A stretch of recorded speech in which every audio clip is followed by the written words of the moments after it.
It's just so elusive. How can it be? But that's not necessarily. I was looking at it, but just when I went in the house, I got out top of this album, and now it's eluding me. I'm pretty sure it's in here. I'm pretty sure it's in this album. Oh yes, I found the photo. Okay, I'm sure I told you. Okay, listen, my baby sister's face is already covered, but even if it wasn't covered, I would show it to you because she was still a baby. You wouldn't even be able to recognize her today. This is me sitting on a couch in grade, maybe like beginning of grade 10. So I'm like 15 going on 16. It's later on in that same year. Remember my hair started out illy here, and then I was sticking illy here. Sorry, I'm exaggerating. And then I would sleek it down, and then after a year, this is what I got. Guys. And it was at this point when I would go to school with my hair like this, and everybody would be like, oh my goodness, your hair's so beautiful. I wish I had your hair. I don't have long hair. It's just healthy, and it's layered, and it's bouncy. My hair went from that, which I just explained to you now, to this. I want to try, let me cover my face so you can see. Yeah, that's me. You're not even going to see it properly. It's wavy. It's super black. It's like, if you don't get a plastic hair, it's not doing justice. What am I okay? It's giving Randorama.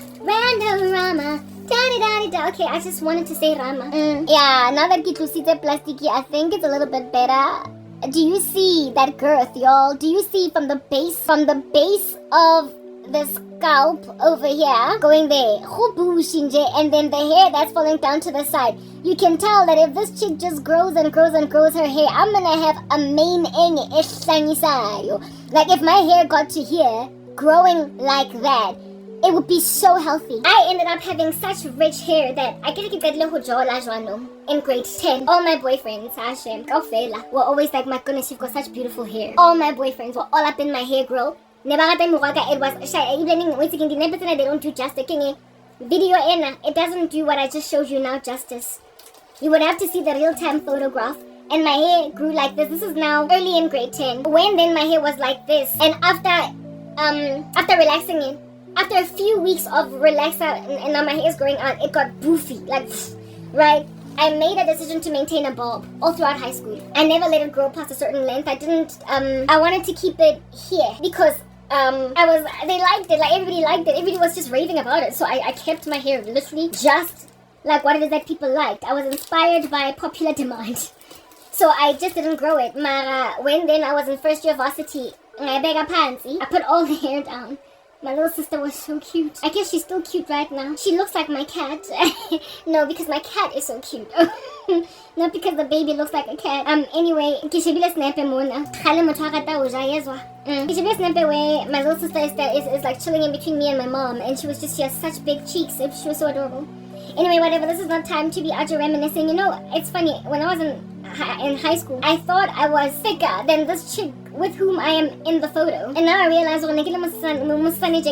know when you're out teasing people from a vantage point where you can't see them, where you can't see yourself, sorry, and then you think that you're the better thing. Anyway, I just showed you in right? So that's what happened. And I decided to maintain bob cut ew. When I got to first year varsity, I shaved it all off and I decided that I'm gonna start a natural hair journey. I did decide, I never intended to have cheese scalp like ever, but in order for me to start a natural hair journey, I shaved my hair down. And after shaving, when I shaved it down, first I went to the salon and asked for basically I asked the guy at the salon, the very same salon where I was going. Now it's first year varsity, I'm still going to that salon. I told you, I chose it, I stuck with it for a couple of years. And I stayed with that guy for a couple of years. I bet if he were to see me on YouTube, he might even recognize me. Okay? Yeah, he was my stylist, like Papa Nekimukhetile, alright? Because I respected what he was all about in these streets. He was professional enough to basically let me know your hair's not healthy. Nobody else had ever done that, so he cared for my hair, and so for those reasons I stuck with him. But life happened, and you're not gonna keep going to downtown Joburg now, are you? And I stopped relaxing my hair. So that guy was not only, I guess, Nelly stylist. He was a what you call this? You know, a guy who was salooning man. When they came in there, he was a barber, but he also did women's hair. He also relaxed. He also donged. You get my point. He was everything. He was like a jack of all trades. And so when then I was bringing my hair down, of course he took care of that as well. and go saloning. When he cut my hair, when I noticed, I remember at the time, there was a time when brush was very popular amongst women. When I was in high school, there was this woman that was very beautiful, a continuity presenter that everybody thought was like the baddest chick in the game. Her name was Zandine Klapo, and it was Zandi had a brush, and everybody was just raving about her. So it was around that time, another one, Candy, I go Channel O.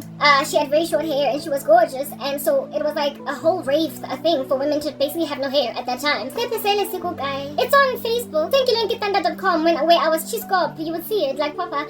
Anyway, whatever. But like, I'm not gonna show you those photographs. Like Papa, I would have to dig into now electronic copies of these things and go into my old Facebook, and I'm not trying to do any of that. But I do have content where I've shared it, and you're gonna, like I said, these things are gonna peruse only in the tribulation, so whatever. Alright? It doesn't matter, because today you're not watching. There was a time when I was like, Zandine Tlapo was really pretty, Tlapo was really pretty with brush cut, and also Candy, from Latandala's would-be wife, soon-to-be ex-wife, also looked really, like, beautiful with no hair, right? So let me see. And when this guy was shaving my hair, okay, maybe that's a Freudian slip, I don't know.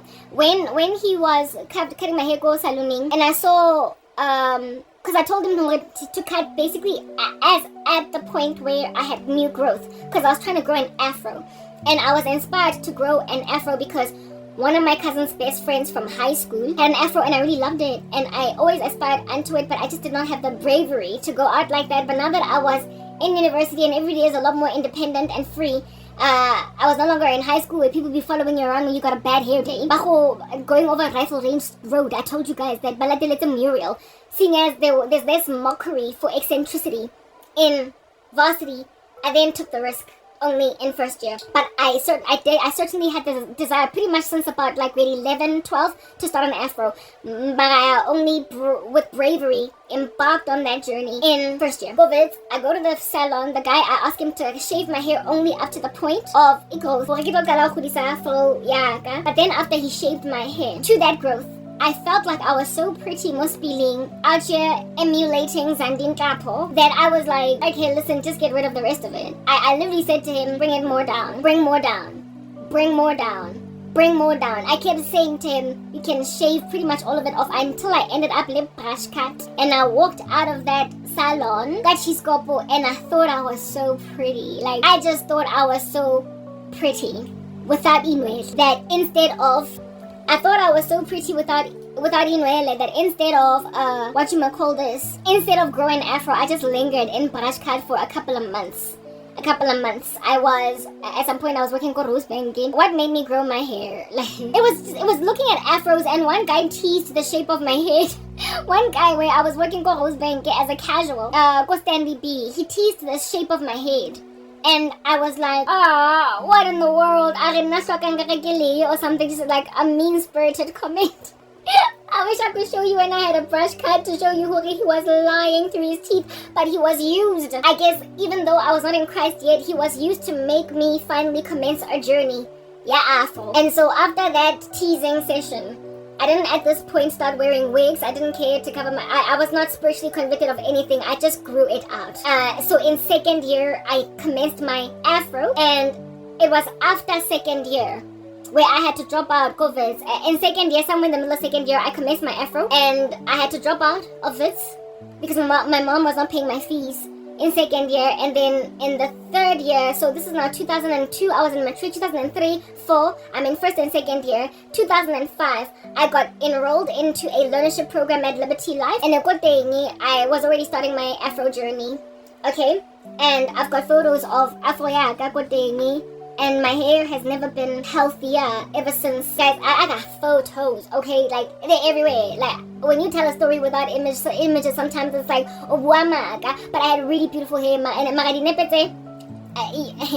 well, after the rapture has happened, there's gonna be so much memories don't live like people do. Oh, people are gonna be so sad that they're gonna just keep on scrolling through the photographs of everyone that left. So my yawning Facebook page, literally Tola, you're gonna be shared those videos with, not videos, but those pictures, those photos.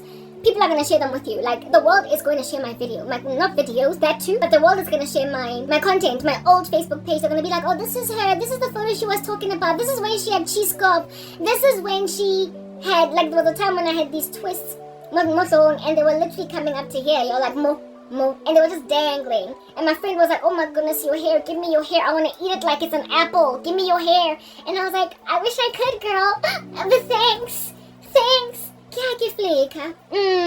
Yeah, that would be a couple of years down the line from this place. Labantu laba in this photograph, impinches I'm from the learnership proper. But like, I don't know how I can hide without, like, I don't know, like, proper. It's like just, it's like a whole, it's a portrait, okay? How they might just feel like, for incendiary activity. Like, I didn't. Azangan keep her for incendiary activity. Azang lady conroe, like a proper. I want to show you Snapazena. My little afro, when I just started out in the learnership program. I don't want to bend the photograph, and so therefore mess with its integrity, because I'm hanging out with friends. But I mean, proper, I can't hide their faces, like all of them, because then it's just gonna be like, it's just too many, for crying out loud. Like, there's too many of them for me to successfully hide, especially considering I'm like in the middle of Born. Okay, look, oh, I succeeded. Yeah, that's me over there in the center. Like, I've always been the diva. As you can see, there's like one other girl there, and then me. I'm the one in the center wearing black. And in this photo, I have got, get it twisty, man. This is the beginning of the learnership program, and it's small little twist. I'm starting an afro. Like, as you can, I'm literally commencing an afro. I'm starting an afro, and my afro would grow. Mara. I didn't manage to, but my hair is like super black at this point, right? I didn't manage to take care of my hair I didn't manage to take care of my hair unless, the better word is unless. I didn't manage to take care of my hair unless somebody else was doing it for me. So from the moment of commencing my natural hair journey, I was always going to salons, and I never found anybody that would respect what's going on. I never found anyone that would respect what's going on my head. Do you understand what I'm saying? Until a few years down the line. So I was playing musical chairs. I never went back to that salon when I was growing my afro again. So that was the last time that guy saw me. The last brush cut that he did on my hair. I never went back. I had to find someone else, because now and that guy nasa. I wanted people that would blow dry my hair, straighten it, blah blah, and it took me a while. I scoured Yeovil, I scoured Berea, until finally I settled at this one salon, and the lady there who took my hair in was just perfect. She was a perfect find. She knew how to handle my hair. She knew how to detangle my hair. Did she really though? Because I feel like she used to just rip through my hair though. Mara, she was better than most of the other ladies. All the other photos, it's not necessary. Mara, I get it, you guys. When I say I don't age. I think I'm 20, what, here. And my afro is now at this point very grown. There was some little establishment, not Melrose Arc, but Rosebank, with my girls, and I have to cover my girls because betrayal. Okay, they've got a copy. Because it's one of those photos, thank you, thunder.com or whatever. Mara, without the little thunder on the side. Yeah, I Donna Karen watch it if you don't get boyfriend. It's nonsense, anyway, whatever. Well, I once of the sisters, they don't age, but my hair was like beautiful at that stage, and I lost all that afro. However, this afro in this photograph, I was employed, and somebody else was taking care of my hair. I got it all back, okay, like Papa. I got it all back. The person look at Cape Town. In the next photograph, I'm in Cape Town on Table Mountain at the age of 18. And my hair is being blown in the wind. And you can see it barely has any split ends. So what? Shebang, the 18-year-old on the right, and the 25 to 26-year-old on the... Okay, the 18-year-old on the right, whatever might be your right, it's certainly my right. And the 25 or the 24 to 5-year-old on the left. And compare that girl to the woman you are looking at today. I told you in the last video that I'm a freak of nature, or in my shorts, on my birthday, saying that the Lord has refused that I should age. Let me bring these a little bit, let me bring them a little bit closer. The woman on the, I'm working, here I'm a grown woman. Here I'm an 18-year-old in high school. I think I'm in matric or grade 11. And my hair is being blown by the wind. I don't know if you're going to be able to see the difference. The the chick that I'm covering was my sister's friend from some country in Europe, and she was visiting us.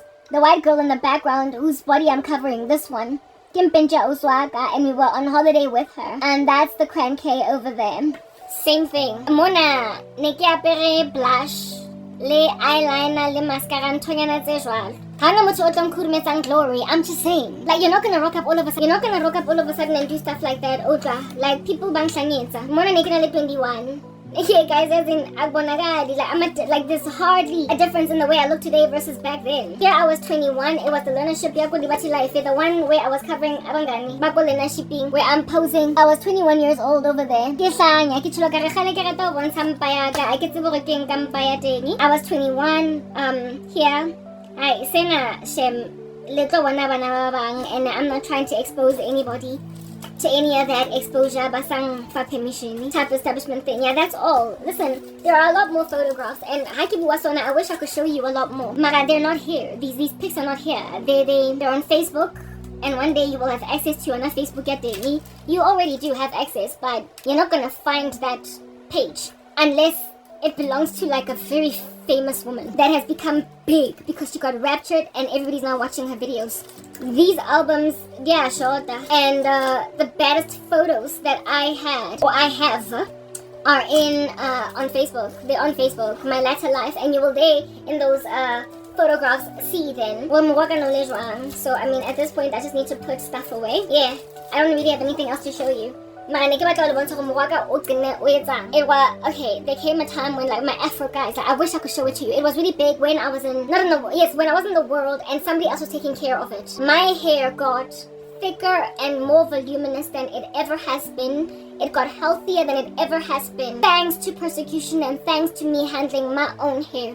And thanks to God now giving me grander increase. Now that I am in him, and now that in him I'm also in sorrow. So all the girth of my hair and all the strength of it that was commenced at the age of 15, first in relaxed hair and then in natural hair, it was the Lord foreshadowing what would become of my glory eventually in due season if I latched onto him. You would start out with a healthy growing head of hair, but you would not know it because you were not taking care of it. It would have mixture in it, in that it would be with strands of ginger or brown or whatever were those colors, but only at the time when you started to take care of your glory of which is yes indeed your beauty, but more than anything it speaks of your heavenly inheritance, of your regenerate state, of indaba yokuthi umzalwane at all. You're entering into God's rest. The Lord, whom he has predestinated, he has justified, and he whom he has justified, he will what? Glorify. So therefore glorification speaks of an inheritance of eternal life, of an incorruptible body, of a final state of glory that can no longer be tarnished. But it starts on earth. It starts here. It starts with first regeneration, justified, and then sanctification, glorified. Sanctification of which at the nth degree of itself, when you then finally pass away or you get raptured, you then get translated into eternal glory.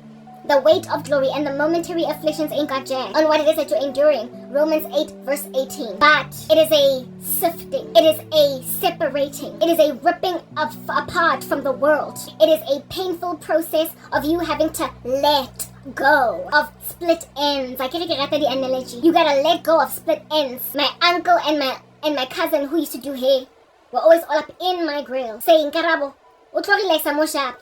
Now these split ends, and I would be like, Pumani kumaing, this is my length, please. This is my glory. I've got hair. Mara, it was all unhealthy. It was skinny at the ends. It was not healthy. Mara, it was growing out thick and bushy here at the bottom. There was already evidence. Kahana ka uncle le cousin.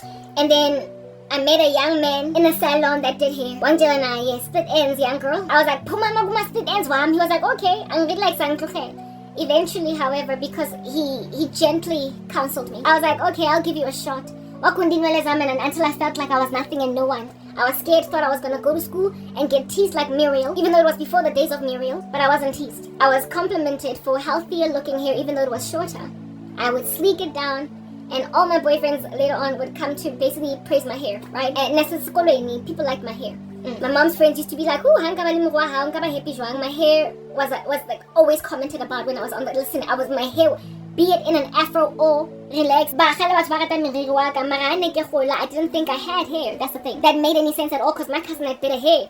Or at least I thought. But it turns out that hers was being taken care of. Mine, however, I refused to take care of the unhealthy ends of it. And so for years I roamed around with bad hair. But when then I finally made a decision to surrender to counsel, when I made a decision to surrender to all that which was the call all along on my life. In other words, my uncle and my cousin were the first to call it out. My cousin who used to do hair with my uncle, they called it out. And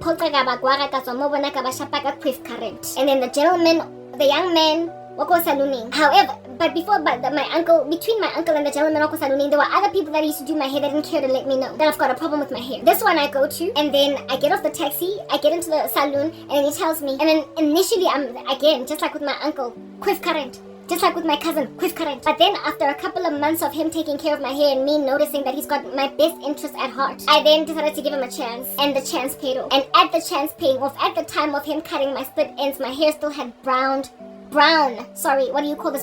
like gingerish, like portions of them, mixture. Yeah. Over the months of continuing with this practice of always cutting split ends and making sure that my hair is healthy, nothing but a beautiful, thick, rich mane of jet black hair was brought forth. The health of my hair is literally how redemption is. It's how it works. It's how glorification works. You gotta let go.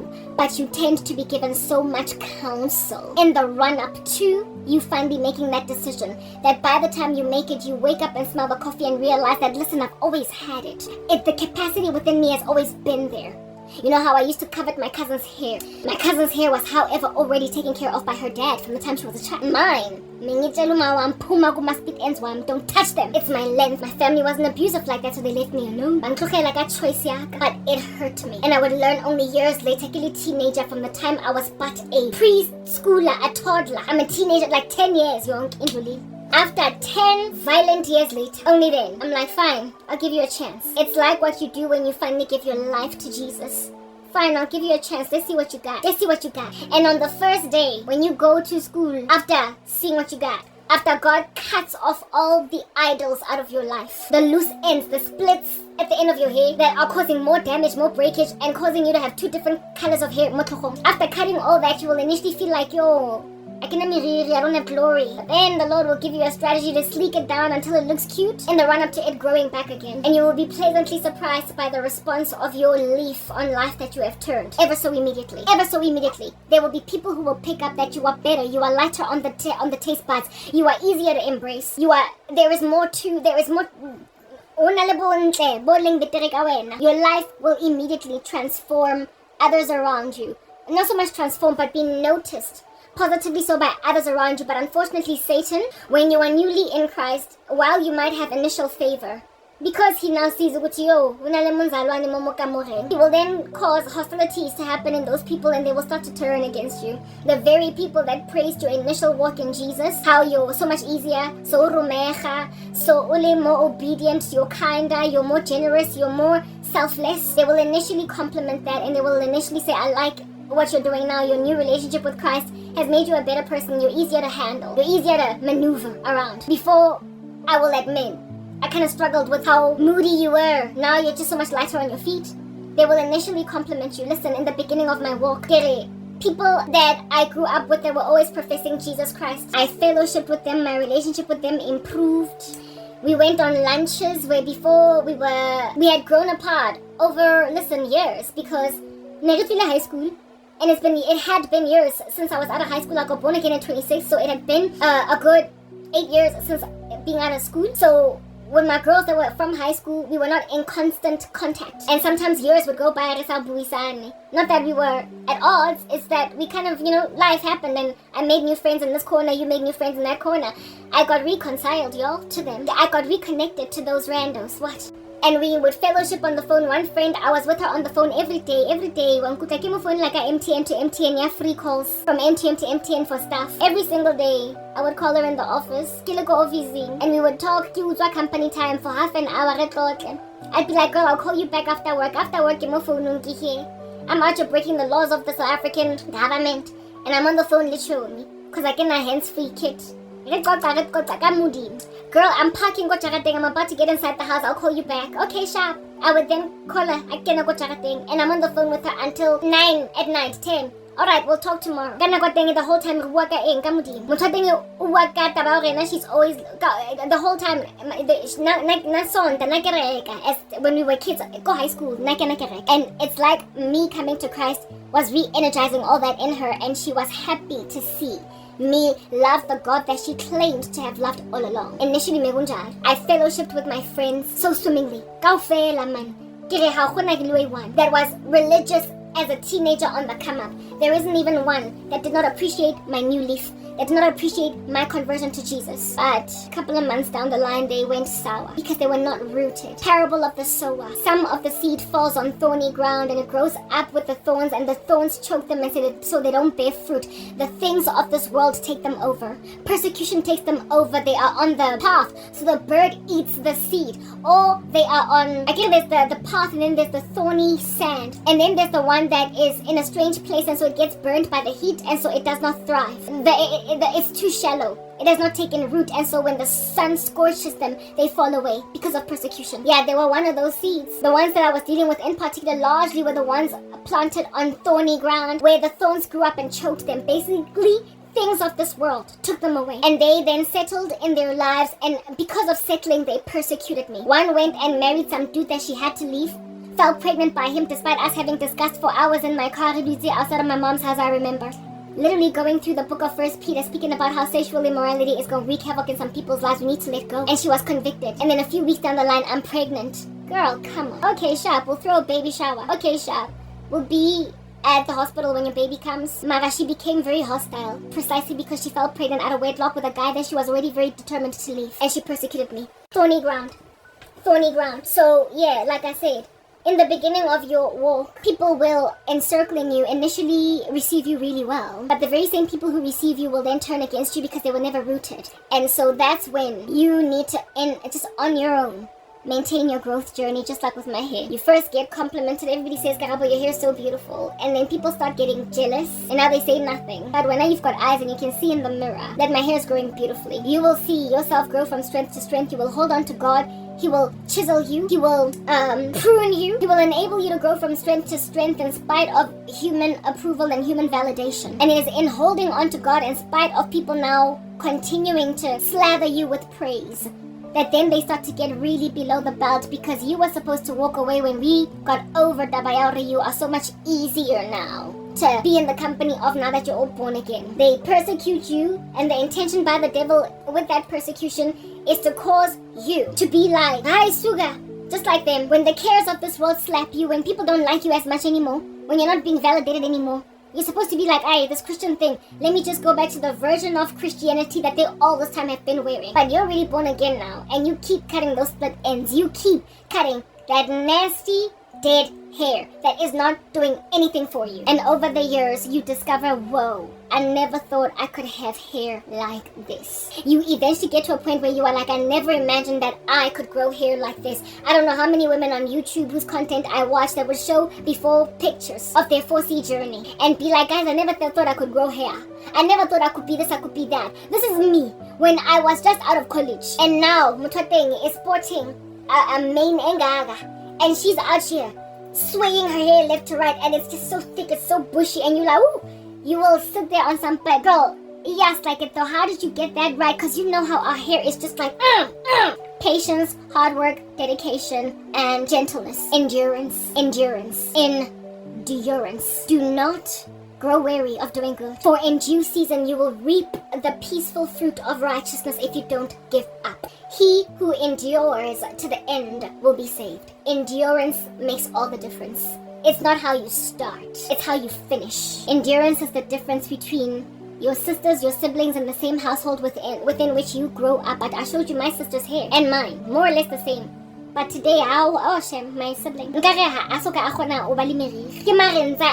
and I'm like, listen, I got you. If only you were to come down and let me handle this, I could thrive like mine. But it's not. Because as a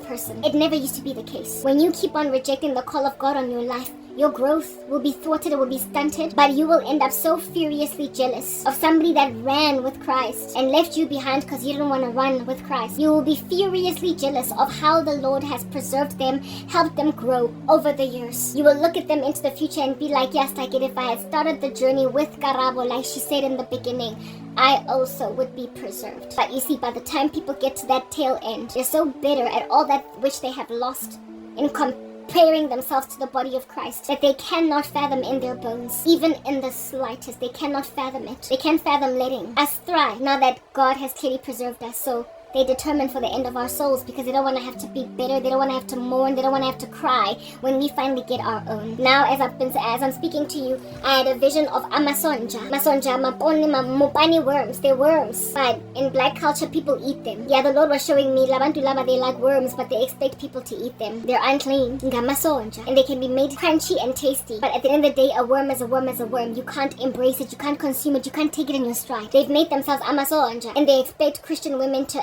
embrace their proposals. They expect Christian men to propose to them. They expect nje continue ukusebenzisa imithi and then end up married to pure daughters and sons of God. But in the end, it gets to such a crazy height that no longer we as saints safe. So God has to, instead of laterally giving us to each other, he will then vertically send us to heaven. Because when things get to the nth degree of wickedness, we must be raptured. We must be. And that's where things are with me. People are bazingeni in dabazam and my thick hair. So at varsity, I decided to start growing an stop growing an afro. So I decided to start growing an afro. It thrives, but then I lose everything a couple of years down the line. Now that I'm working in corporate South Africa, it thrives for 10 years. I get how I was 21 when I started growing my afro, 2021. At 29, it was almost 10 years. I had this healthy mane. It was not where it was supposed to be because my stylist, in all fairness, used to kind of rip it out and I blow dry. It was really beautiful. I had beautiful hair and it was black. Barely had it out, always had cornrows or something in my hair, but when it was out, I always got all these compliments. Go to Facebook, you'll be out just seeing hi, no shame, aski samsur. I got persecuted, thrown into obscurity, and people finally prospered to take my hair from me. They took my hair from me because I couldn't take care of it. It got all matted. It got all tangled. I could not, like Papa. It was just falling. I brought down a protective style after having these braids one time. And after bringing down that protective style, I was never able to recover. I washed my hair. I was never able to recover. I'm telling you now, I could not recover, and I got so frustrated with how mangled and tangled it was. It was just interacting with each other, okay? That I finally decided, okay, I'm gonna soften it. I'm gonna make it a little bit better to handle. So working at relaxa. I then decided to cut when I was living in my apartment Lone Hill at this point. There is a photo that I have. It's even a thumbnail in some of my videos on YouTube in my old content where I had these tendrils that were just going down my hair like that. It looked like a wash and go. And it was just here. Nele bob cut and the hair was about bouncy there. Yeah. That's what happened after relax. Mara ineli thin, especially it was just tacky. I hated it. So finally, eventually somewhere down the line, I decided to bring it down again. I was like, I came out to relaxer, it's too thin. I'm not going back there, that's for certain, because I put relaxer in my hair and I hate how it turned out. So I might as well just go back down.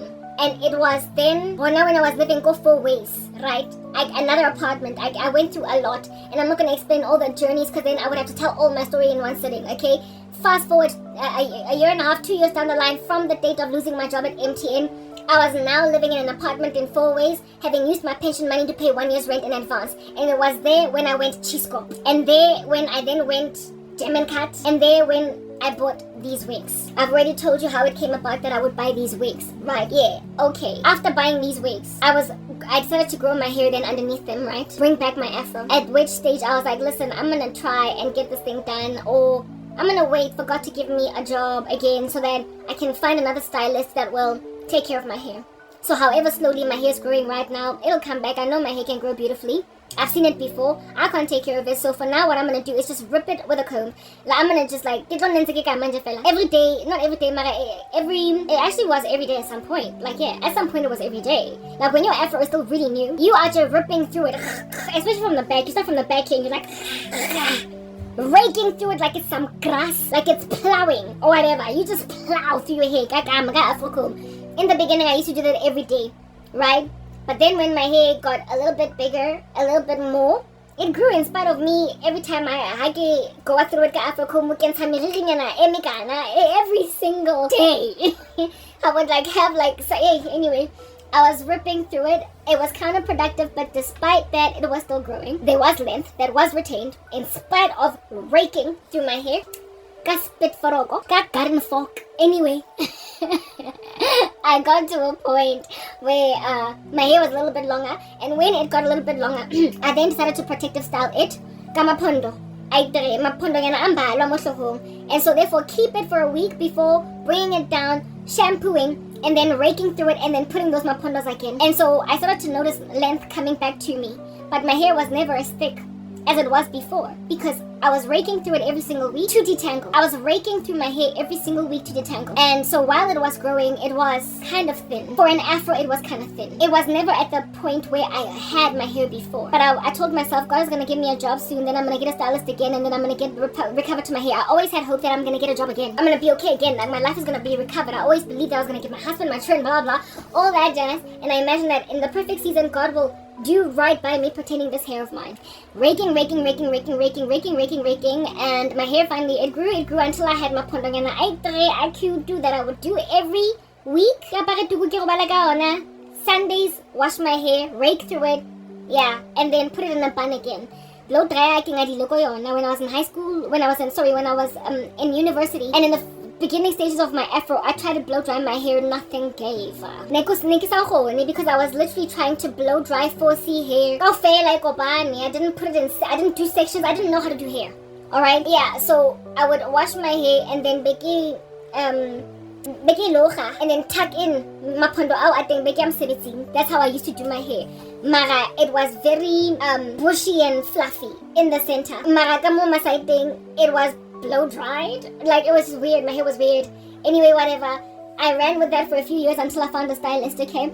Now I was thing, and no longer was I putting a hair dryer at all. A blow dryer motohong. Now I was just raking through it.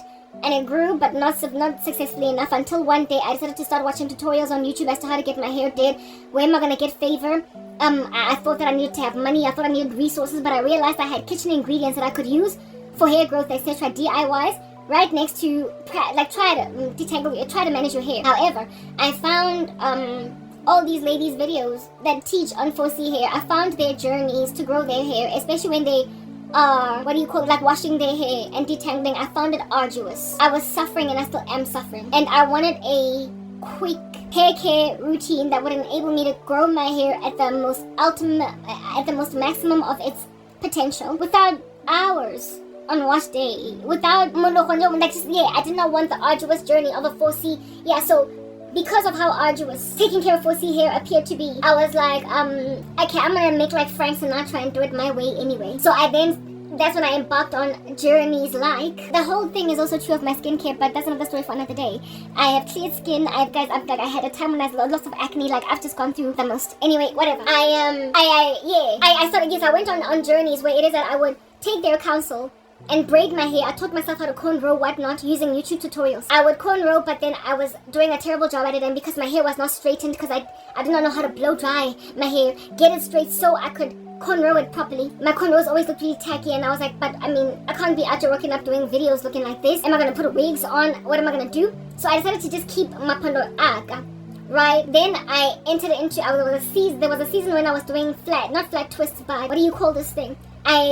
I would cornrow, right? And because the cornrows were so ugly, I would then crochet, like a soft dread look on top. I bought soft dread extensions from Pep, and I would crochet them in. And while that hairstyle looked okay, because of my life, because of how much I'm suffering, because of my pain, I could never bring it down on time. Like, guys, when you crochet a hairstyle in, it's just this thing where you pull a thing, and to take it out, it's just as easy. So I could have brought that hairstyle down really easily, and then brought down those cornrows, put them back in again, but I would keep those hairstyles for 4 months, because I can now focus ako tlhogisong le botlhoko bo naman. My life has been hard this entire time, and every time I would bring down that protective style, the amount of matting, how long I would take just trying to separate with gentleness each individual unique hair strand and each individual shed hair, how I would be trying to separate it. The whole day that it would take for me to take down that hairstyle, it was just so incredibly taxing. No matter how much counsel I took concerning using apple cider vinegar to detangle or to remove product buildup, nothing was ever given. But after 24 hours of detangling that hair, yes, like it put, the hair underneath, the final product of leaving those protective styles, I, for about a year, was busy with those soft dread protective styles. After about a year, how thick my hair was, especially every time after takedown, takedown that thing, after detangling. In spite of how much hair was in my hands, I felt like I lost so much hair after detangling because I was so careful to literally remove each individual unique strand out. I even did videos, shorts this time around. They are available on YouTube. They're available. Like my old content, my hair was like rich in a way that it just wasn't. Podolam, black, thick, bushy in a way that it just wasn't. I was like, okay, so the detangling sucks. The amount of arduous work I have to put in sucks, mara. Proper. My glory is at the height of itself, and I've never had such thick hair before. That is the gospel. That's how it works. Put in the time. Do not grow weary of doing good.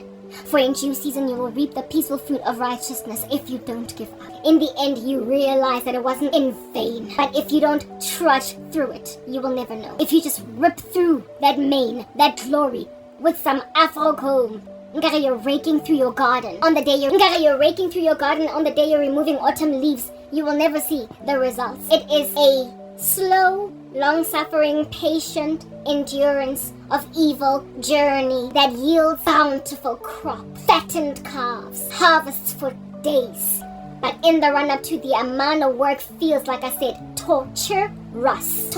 So I was like, I guess it's worth it. But after a year of struggling through those takedowns, I was like, I need to find another protective style. I just like, this is killing me. I was like, I need to find another protective style. This is killing me. So I then went back to YouTube and I noticed that, I kind of like skinny braids, mini braids. I then decided that I'm going to mini braid my hair. And indeed, I entered into the mini braid journey because there was no longer fiber. I figured that maybe adding fiber was the problem. I figured the arduous detangling journey, the reason why I was so matted was because neglecting extensions. So I left extensions behind. And I then did my hair mini braids with my own natural hair. And while I loved the look of the mini braids, even though it was kind of scalpy, especially in the beginning, while I liked the mini braids look, because you could like switch it up and you also have access to, you can wash it in that state. Whew, again, I'm in pain. And then the mini braids, on top of which I would then put soft dread extensions. Because there's like 1 million of them on the head. Because there's like 20,000 of them on the head. Of course, that is an exaggeration. You know it's a hyperbole. Don't come at me now. There's too many. And so when you are going through nonsense and people keep on pewing you with witchcraft. And so post them on YouTube, but coming at Bundleba how or whatever. Coming at Bugodli how or whatever. You will tell yourself, I'll bring my protective style after a month so I don't mat. And then a month becomes 2, and 2 months become 3, and 3 months become 4. Listen, there are these heartbreaking videos that you will watch on YouTube of these people who have got like one uni dreadlock for hair. And no, they're not hobos. They don't live on the street. And they cover their faces, and the stylist who is detangling their hair, rather than them cutting it off, these people go to her. Because she's got a gift to detangle that uni dreadlock. That's how badly her hair is matted. This woman, you will then find out she has not combed her hair in 2 years. Not combed her hair in 3 years. In a year. And no, it's not because she is a hobo. It's because she's going through life. Their stories are heartbreaking because they are going through so much hell on earth that they can't focus on their hair. Until one day life gets a little bit better, and because life is a little bit better, they now are like, okay, what am I going to do with my hair? And they realize that yes, I've literally got one big fat flat dreadlock for hair. I could cut it and start from scratch, but I'm gonna test this lady on YouTube. And then they go to her salon and she just starts picking over days with her assistant, just picking over days, gently picking at a dreaded, matted, shedded hair carpet. And by the time this woman gets out of that salon after 4 or 5 days of detangling, if they silk press, it's just this mane that's coming down to their bra strap. If the hair is left blown out but in an afro form, it'll even give some of our afros a run for their money. Our hair that we keep kept in a bunch, that you think my hair is healthy. How fake that woman's hair comes out will give you a run for your money who has been taking care of it this entire time. And you are like, yes, like it, yes, then. People always throw away a perfectly good thing. Just give it time. Give it someone that will invest in it. Pray about it. And the Lord will make beauty out of ashes. And this woman is like a converter of ashes into beauty.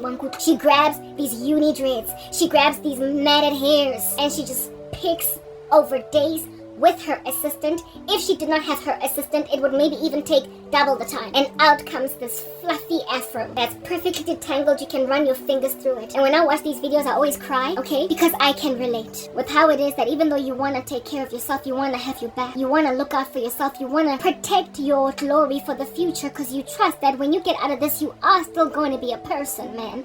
It's just that right now you're going through hell, but you can't deal with what you're dealing with while dealing with hair. You can't. And so you let yourself get a unibrow. Sorry, that was a Freudian slip. A uni block, whatever. A1 ninja fella for a hairstyle. Just one big giant dreadlock, okay? And you think, I gotta start from scratch. I gotta shave it down. I gotta settle. I gotta compromise. I gotta basically concede. But this is your hair. It's your glory. It's grown. And if you give it time, it's gonna reward you. And you go and you watch this video on YouTube and you come out feeling all refreshed. And so when I watch these videos on YouTube, I am reminded that waiting persecution, sorrow can make a person let themselves go. Sorrow can make umuntu that is determined for a mission let themselves go. But sorrow can make a person that is determined for a mission let themselves go.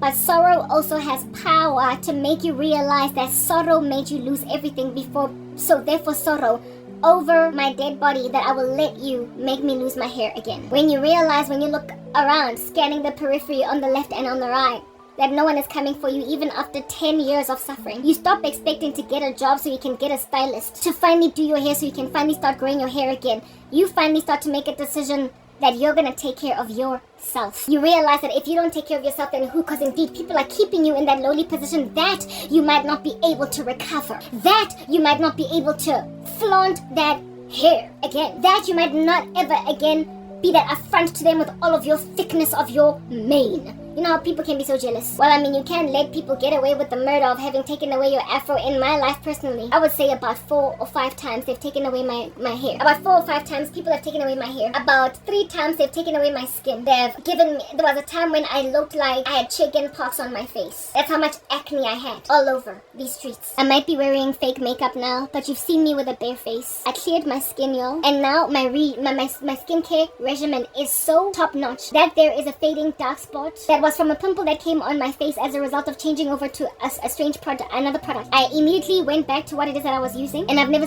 ever since then gotten acne. So experimentation is like, don't touch it. I have put a plaster over here because I kept on scratching at an acne scar I showed you in the beginning of my video. Mara, that acne scar was among the litany that was on my face, and it happened to be the one that I couldn't stop compulsively picking at, so it hasn't healed. However, the rest of my face, except for this acne scar and this one over here, is healing and healed. I'm just dealing now with dark spots, but my skin is essentially recovering too. Where's that photograph? Back when I was employed, after being on Roaccutane, I stopped getting acne. My skin is recovering to the way that it looked in this photograph, where I had not even a single blemish on my face. I'm getting back to this. But you see, people are saying over my dead body, I guess buying Nanda. Okay, very well then. I guess die. People will come at you. And it is precisely because people come at you and they refuse to let you rise again that causes people to walk away from Jesus.